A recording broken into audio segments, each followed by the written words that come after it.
In 2020, Ysabel Brown needed spinal surgery in New Jersey. Her mother flew across the country to be there. Her father stayed in Arizona. That single, documented, on-camera decision is the moment a lot of viewers point to as the beginning of the end of Christine and Kody Brown's marriage. And they're not wrong. They're just not specific enough about why. Because it wasn't just a parenting failure, it was a revelation. And once you see what it revealed, you cannot unsee it. That's what we're talking about today. If this kind of deep, careful breakdown of what actually happened inside the Brown family is what you're looking for, hit like and subscribe right now. This channel goes slow, stays on the record, and doesn't guess when the facts are already doing the talking. We're called SisterWives Crew, and we cover this show the way it deserves to be covered. Seriously, without the noise. Now, let's get into it. Ysabel Brown was a teenager when she needed surgery to correct scoliosis. This is documented. This is not speculation. The surgery took place in New Jersey, which meant travel, which meant someone had to decide whether to go. Christine went. Kody did not. His stated reason was COVID. He was concerned about bringing the virus back to the rest of the family in Arizona.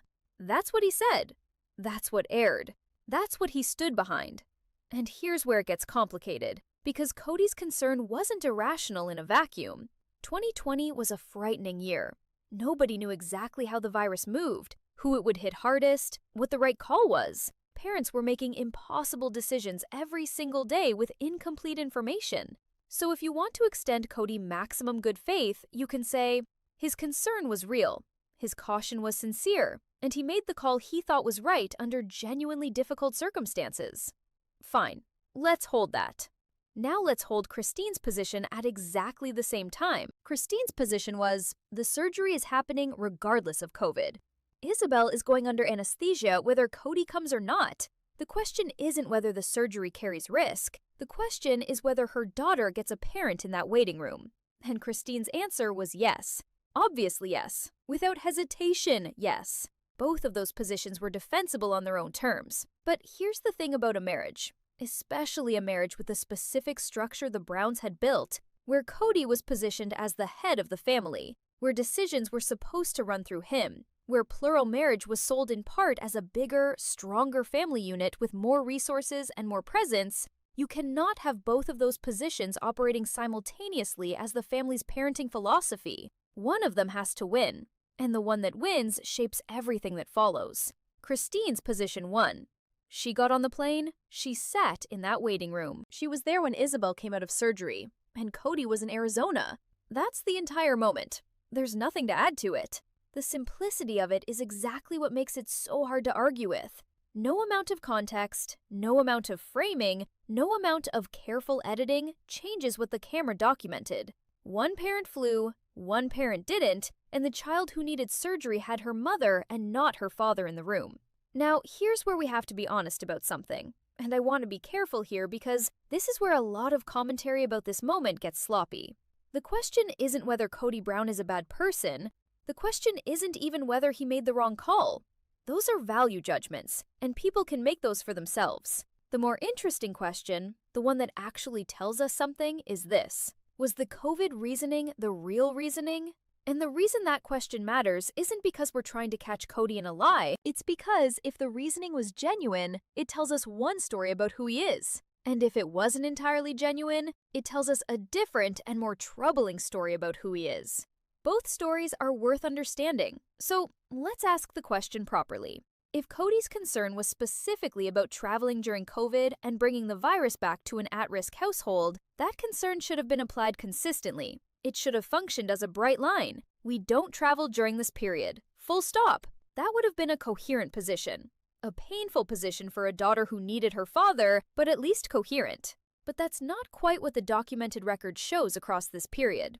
There are other trips, other movements, other moments where the COVID precaution standard was applied unevenly. Now, I'm not going to list every single one of those moments here because that's a separate video. And I don't want to stack allegations on top of each other in ways that blur the central point. But the pattern is there. And when a rule is applied in some cases and not others, the honest question becomes, what's actually driving the decision? The answer that makes the most sense to me, and I want to flag this clearly as my read, not established fact, is that Kody's decision at this moment wasn't fundamentally about COVID. I think it was about the kind of father Kody Brown can be when one of his children needs something that requires real inconvenience, real disruption, real presence at genuine personal cost. Because here's what getting on that plane would have required. It would have required Kody to travel during a period he found stressful. It would have required him to be away from his other family units. It would have required him to sit in a hospital waiting room for hours, in a state he didn't live in, for a surgery he couldn't control the outcome of, being fully present in his fear and his helplessness, without anything to manage or organize or be in charge of. Just a father in a waiting room hoping his daughter was okay. That is hard. That is genuinely hard. But it is also exactly what parents do. It is the baseline. It is not above and beyond, it is the floor. And Christine understood that. Christine didn't make a speech about it. She didn't hold a family meeting. She just booked a flight and went. Because for Christine, there was no version of events where she wasn't in that waiting room. The decision took about as long as it takes to open a laptop and find a flight. The gap between those two responses, the time it took Christine to decide, and the fact that Kody's response was different, is the gap that eventually became a marriage-ending chasm. Not overnight. These things don't end overnight. But the architecture was set in that moment. The walls went up, the foundation cracked. And no amount of conversation, counseling, or careful camera time was going to put that back together. Let me tell you something about how marriages actually end, because I think it matters for understanding what happened here. Most marriages don't end in a single explosion. They end in a series of moments where one person realizes something and then spends a long time testing whether what they realized is actually true. Christine watched Kody not get on that plane. And somewhere in the process of getting her daughter to New Jersey, getting her through surgery, sitting with her in recovery, and then getting her home, Christine learned something about her husband that she probably already suspected, but now couldn't unknow. She learned that when the cost was high enough, she was on her own. And that's not a small thing to learn. That's not an argument you have and then move past. That's a recalibration of everything. Every plan you made together, every assumption you carried, every future you pictured, all of it gets filtered through that new knowledge. She's on her own when it matters most. What does that mean for next time? What does that mean for the kids? What does that mean for every version of their life she'd imagined? Christine didn't leave immediately. She stayed for 2 more years, roughly. And in those 2 years, the show documented the deterioration in real time.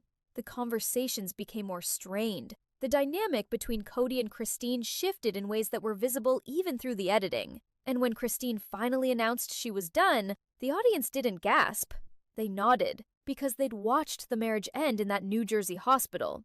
They just hadn't seen the paperwork yet. Now I want to talk about Kody's on-camera behavior after this moment, because it tells us something important.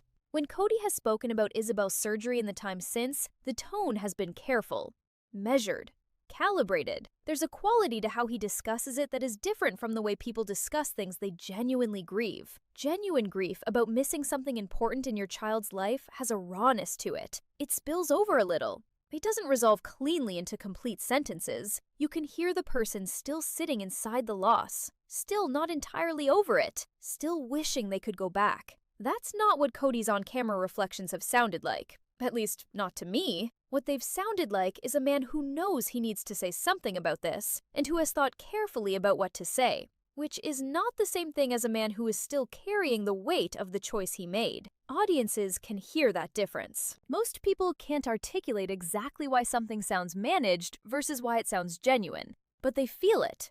It registers in the gut before it registers in the head. And I think a significant part of why the audience's sympathy for Christine has been so durable and so strong is that they heard the difference too. They heard Christine talk about that trip, and they could feel a mother who was there. And they heard Kody talk about not being there, and they could feel a man who was somewhere else in more than one sense. Here's the deeper irony of this whole story, and it's one I don't think gets discussed enough. The plural marriage structure that the Brown family built their entire public identity around was genuinely sold, in interviews, in the early seasons, in the book they wrote together, as a model of an expanded family. More parents, more hands, more presence. The pitch was, this is actually better for children, because instead of 2 parents, you have a network. Instead of 1 mother and 1 father, you have a village.